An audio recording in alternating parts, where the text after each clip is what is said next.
Bon, nous on prend beaucoup de miel pour booster le système immunitaire. Du miel pur.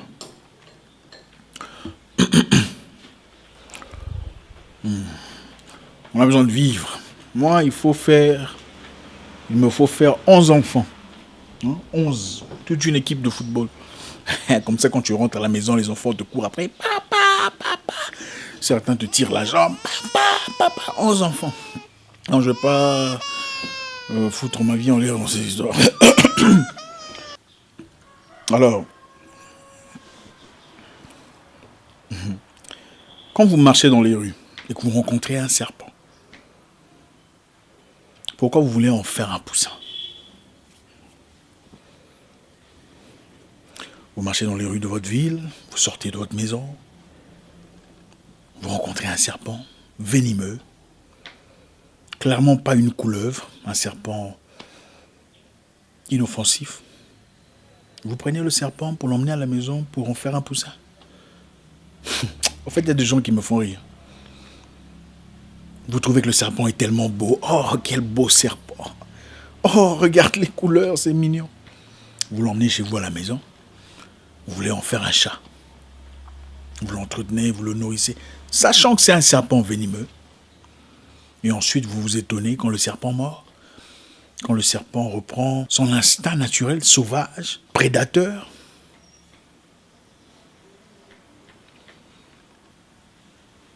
Quand vous rencontrez un humain qui vous montre clairement le genre de personne qu'il est, pourquoi vous essayez de le changer? Quand quelqu'un vous montre qu'il est belliqueux, problématique, méchant, jaloux, envieux, pourquoi vous ne le croyez pas? C'est incroyable. L'être humain cache difficilement son identité. Vous entendrez les gens vous dire « Ah non, je n'ai pas compris comment est-ce que nous nous en sommes arrivés là. » Attendez, prenez une seule seconde pour réfléchir. Regardez attentivement d'où vous êtes venu dès le départ. Vous comprendrez illico que c'est vous qui étiez distrait. L'être humain nous montre très souvent sa vraie identité. Mais c'est nous qui ne faisons pas attention. Ou nous qui choisissons délibérément de ne pas le croire. Soit on se dit « Ah, il est trop beau pour être méchant. Il me semble trop sérieux pour être un aventurier. Je vais lui donner une chance. » C'est vrai. On peut quelquefois juger à tort certaines personnes. Mais on ne peut pas juger à tort une personne 2, 3, 4 fois. Si vous regardez attentivement les amis qui vous ont déçus, si vous vous souvenez attentivement, essayez de revoir votre passé, votre agenda, l'ardoise de toutes ces choses qui se sont passées entre vous. Vous remarquerez qu'à une ou deux ou peut-être 3 occasions, cette personne à qui vous n'adressez plus la parole aujourd'hui vous a peut-être montré à travers une tierce personne sa vraie identité. Vous voulez connaître une personne, quelqu'un d'intelligent disait « Regardez comment il traite une personne qui n'a absolument rien à lui offrir. » Sur le plan financier, sur le plan matériel, sur le plan ressources. C'est l'une des façons, l'une des meilleures pour découvrir la vraie identité d'un être humain. Vous savez, on peut être gentil avec quelqu'un. On peut tous être gentil avec un ministre, une personne qui nous apporte un plus, un influenceur politique, un décideur majeur. On est tous polis, gentils, sympas. En français, bien tiré à 4 épingles et tout le bazar. Jean-Luc Mélenchon. Mais regardez cette personne dans un milieu où on n'a rien à lui offrir. Regardez son attitude vis-à-vis de son chauffeur. Regardez sa façon de s'adresser au serveur, à la servante, dans un bar, dans un restaurant. Quand ce dernier fait une petite erreur, ça, c'est sa vraie identité. Il y a une personne intelligente qui disait d'ailleurs, si tu veux connaître un homme, par exemple, parlant à une fille, regarde comment il traite le serveur quand il t'emmène quelque part manger. Quand le serveur fait des gaffes, n'est pas aussi diligent. Regardez sa façon de réagir vis-à-vis du serveur. C'est comme ça qu'il va te traiter dans 6 mois. La vie nous donne toujours des indices. Très peu de choses arrivent par hasard. Mais très souvent, nous avons du mal à reconnaître notre défaite, notre manque de diligence, notre manque de compréhension, notre manque de... Vous savez, même une personne impolie, si vous remarquez, même une personne désobligeante, irrespectueuse, une personne qui vous manque de respect en public, si vous faites attention, si vous réfléchissez, si vous y pensez attentivement, vous retrouverez quelque part des indices de son impolitesse. Observez sa façon de s'adresser à une personne qui n'a peut-être rien à lui offrir. Observez les paroles qu'il tient, ou qu'elle tient, vis-à-vis d'une personne avec qui ils sont en conflit. Regardez sa façon de réagir quand il est mal à l'aise, quand il n'est pas bien dans sa peau, ou quand les choses ne vont pas comme il le désire. C'est les meilleures façons de découvrir ce qui se cache derrière l'homme. On ne devient pas impoli occasionnellement. Non, quand on est soit impoli, mal poli de nature, on le cache, ou on est poli de nature. Je vais vous expliquer. Une personne mal polie peut cacher, peut vous prétendre être normal, peut se conduire normalement pendant un temps, être gentil, sympa, courtois, jusqu'à ce que vous fassiez une erreur. Alors là, il remet son vêtement, son armure d'impolitesse, d'irrespect, de désobligeance. Ce n'est pas qu'il est devenu impoli parce que vous lui avez manqué de respect. Il est en effet redevenu sa propre identité. Mais une personne naturellement courtois, respectueux et normale dans la tête, parce que beaucoup d'entre nous sommes malades sans le reconnaître. Quand vous débordez un tout petit peu, il vous le démontre très respectueusement, avec beaucoup d'élégance.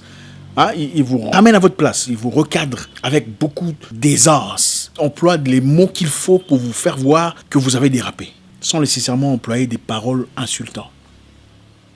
C'est presque impossible d'être impoli par occasion. Quand les gens vous disent « Ah, moi je suis comme ça, mais si tu me fais ça », il est de nature, c'est qu'il est en train de dire là. Mais il fait semblant d'être normal. On le reconnaît. Et ce n'est pas pour insulter qui que ce soit. Généralement, l'être humain nous montre déjà ce qu'il représente. On vous a trahi aujourd'hui pour quelconque raison. Si vous y réfléchissez attentivement, vous remarquerez quelque part. On vous a donné des indices, des idées. Le passé d'une personne est très important. Il ne faut jamais écouter une personne qui vous dit « c'est mon passé ». Non, c'est ton passé, mais on doit l'examiner. Voilà pourquoi quand vous allez chercher un emploi, on vous demande votre CV. On vous pose la question pour savoir « Madame, vous avez travaillé chez ECC. Pourquoi avez-vous quitté l'entreprise? C'est pour quelle raison ?» Pourquoi on ne dit pas « c'est mon passé » en parlant du présent? C'est parce qu'on veut évaluer. Pour ceux qui ne remettent jamais les gens en question, parce que d'après eux, ils auraient miraculeusement changé. Quand vous allez chez le médecin, d'accord, pour une maladie, pour un problème, et qu'il vous pose les questions de savoir est-ce que monsieur, vous avez une histoire de cœur dans votre famille, vous avez un problème de santé, vous avez un problème de diabète, un problème d'arrêt cardiaque, est-ce que vous lui dites non docteur, ne parlons pas de mon passé parce que c'est mon passé, Jésus m'a déjà sauvé de mon passé, de mes maladies passées, focalisons-nous sur la maladie qui m'emmène aujourd'hui. Vous faites ça? Non. Est-ce que vous pensez que le médecin est stupide de vous poser les questions pour comprendre un peu votre histoire? Les gens qui ont mis en place la psychologie ne sont pas bêtes. Ils comprennent que l'être humain reste très souvent soi-même. Il y a d'ailleurs quelqu'un que je respecte qui dit « l'humain ne change pas. Il devient de plus en plus lui-même ». C'est-à-dire, je sais que les religieux diront « non, attendez, je vais vous expliquer ». Quand vous voyez une personne, par exemple, qui est ivrogne, saoule, a mis de la bière, après avoir gagné de l'argent, vous pensez qu'il l'est devenu après avoir gagné de l'argent? Absolument pas. Il avait toujours été ivrogne avant d'avoir de l'argent, mais était en manque de moyens financiers, en manque de ressources, en manque de capacités. Un homme qui devient promiscueux, un homme qui adore les femmes, un homme qui devient impudique, comme beaucoup le disent. Vous pensez qu'il est soudainement devenu impudique pour avoir gagné de l'argent? Absolument pas. Il avait toujours été impudique, mais n'avait pas les moyens. Peut-être qu'il allait voir les femmes libres du coin, les petites là de moins cher. Mais maintenant qu'il a les moyens pour soutenir ses envies, ses désirs, il peut ouvertement le montrer. C'est maintenant que vous le remarquez. Une personne qui devient orgueilleuse pour avoir gagné de l'argent, vous pensez que c'est l'argent qui l'a rendu orgueilleux? Absolument pas. Il avait toujours été hautain, impoli, orgueilleux depuis le temps. Simplement, il n'avait pas les moyens pour justifier son orgueil. Voilà pourquoi ces personnes intelligentes, philosophes que je respecte, disent « l'homme ne change pas, il devient de plus en plus lui-même ». C'est vrai. Étant humain, on ne peut pas toujours avoir raison à 150%. Il y a des gens qui peuvent changer. Mais dans le spectre de changement, c'est à quelle hauteur? Très peu d'humains peuvent changer. Très peu. Voilà pourquoi quand on fait semblant d'être ce qu'on n'est pas, très vite on redevient ce qu'on est en réalité. Les gens nous montrent très souvent ce qu'ils sont. C'est nous qui choisissons de ne pas voir. Nous choisissons d'être aveuglés par la présence, l'ambiance, l'élégance. C'est nous qui sommes très souvent, vous voyez un serpent venimeux, mortel, mais vous choisissez de le prendre avec vous, espérant pouvoir le transformer en nounours. Ça ne marche pas. Le passé de l'être humain est très important. Les gens intelligents disent, pour voir le futur, il faut regarder le passé.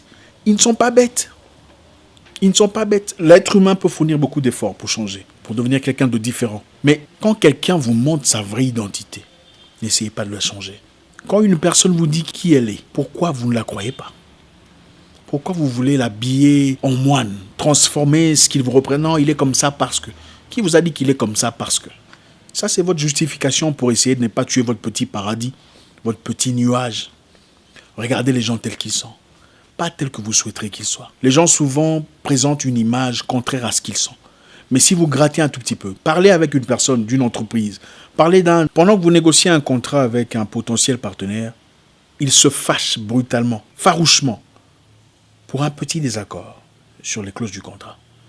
Vous êtes sûr que vous voulez vraiment entrer en contrat avec lui? Les mots qu'il emploie, ses réactions quand les choses ne vont pas dans son sens. Et cela vous permet de prendre les bonnes décisions et d'éviter de vous engager à long terme avec une personne qui probablement vous créera des problèmes dans le futur. Soyons vigilants. Vous rencontrez un homme qui, à son actif, a 4 enfants avec 3 mamans. Vous êtes sûr que vous voulez le changer? Faire de lui l'homme de votre vie avec lequel vous ferez vos 7 enfants? 4 enfants, 3 mamans différentes. Pour des raisons inconnues, elles étaient toutes méchantes, voleuses, impolies, insolentes. Et vous vous étonnez que vous soyez la prochaine victime.